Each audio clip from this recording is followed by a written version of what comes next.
Hey everyone, this video is going to be my takes and opinions about what might be happening when the FNAF chapter releases and what to expect inside the game and not make the most brain dead and dumbest points known to man.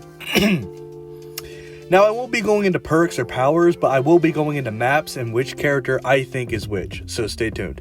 Also, these topics will be time-stamped in the description below, so if you're busy or want a certain topic covered, you can click on the description and press what you want to know. With that out of the way, I hope you enjoy this video. Now, a very common question with some chapters is, how will so-and-so's map work in the game? A perfect example of this is the Alien chapter, where instead of it being the entire ship, it's wrecked and destroyed with the pieces being scattered everywhere. Another example would be the Castlevania chapter, where the castle would follow Dracula into unlicensed maps, which made for a good background piece to look over. Now, obviously, I don't think Behavior or even Scott really would put the pizzeria at the outskirts of every original map because, one, that would be an opportunity for a really good map design wasted for playing it safe because map designs are not their best suit, and two, it isn't lore accurate and wouldn't make any sense. Now, you could argue that the Pizzaplex would be an amazing piece to add in the background of the original maps, and I can actually see that happening. Except it would be the Ruined version instead of the main game, due to the bright neon colors and the Ruined version's lack thereof. Plus, it would seem more eerie and creepy just looking at the outside of the map and seeing the abandoned Pizzaplex, knowing there's really nowhere safe to go. Now, the problem with that is there would be no reason to do that since they're most likely going to have a map, and the only reason why Castlevania didn't was because the map would be way too big, and reducing the size would do it a disservice. And to be honest, I don't think the Pizzaplex would be very character fitting for Springtrap because it doesn't tie into his lore.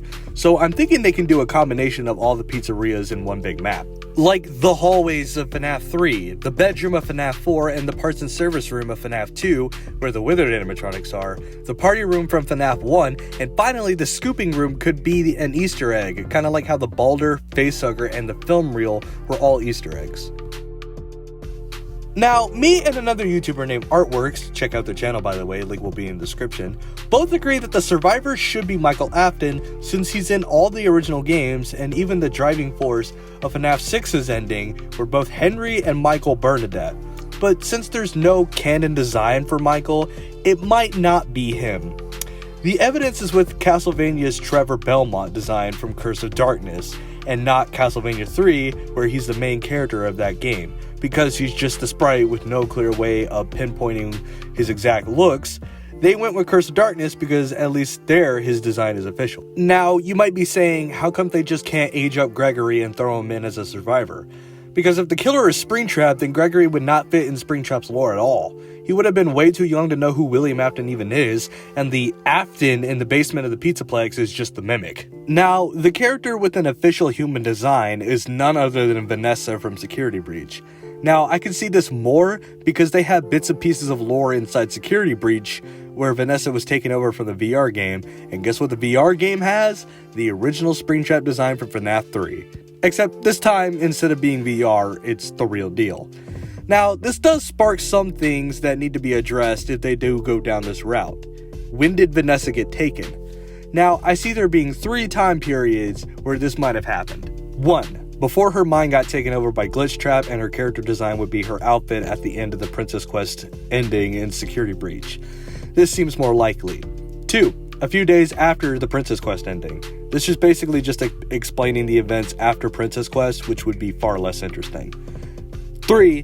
During the events of Ruin, which would make no sense since we don't know if Vanessa is even alive during the events of Ruin.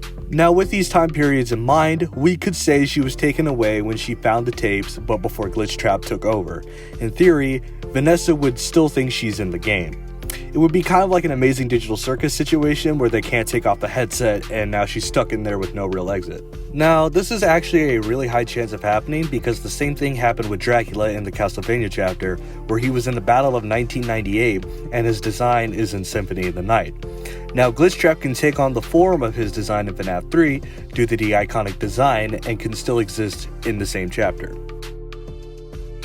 Now, I made a point in the Ending the Just Cosmetics Theory video that big licenses usually have some cosmetics that come with the chapters like Alien, Alan Wake, Chucky, Resident Evil, and Castlevania. FNAF will definitely have some cosmetics just for certain characters. Like, I can see Blight having a Grim Foxy skin, Molted Freddy, or the Blob, being Dredge, and finally, the Doctor being Dreadbear. Now, with the Legion, I see them getting an outfit like Vanny, and the survivors would either get shirts or masks if they bought the chapter. Like Dwight, Meg, Jake, and Claudette could get the Freddy, Bonnie, Chica, and Foxy mask. But as far as the other animatronics, I have no clue who they could fit. Maybe Unknown could get a legendary cosmetic as the Mimic, but that's as far as I can see that happening. In the end, I think FNAF will be DBD's biggest chapter ever in the new year.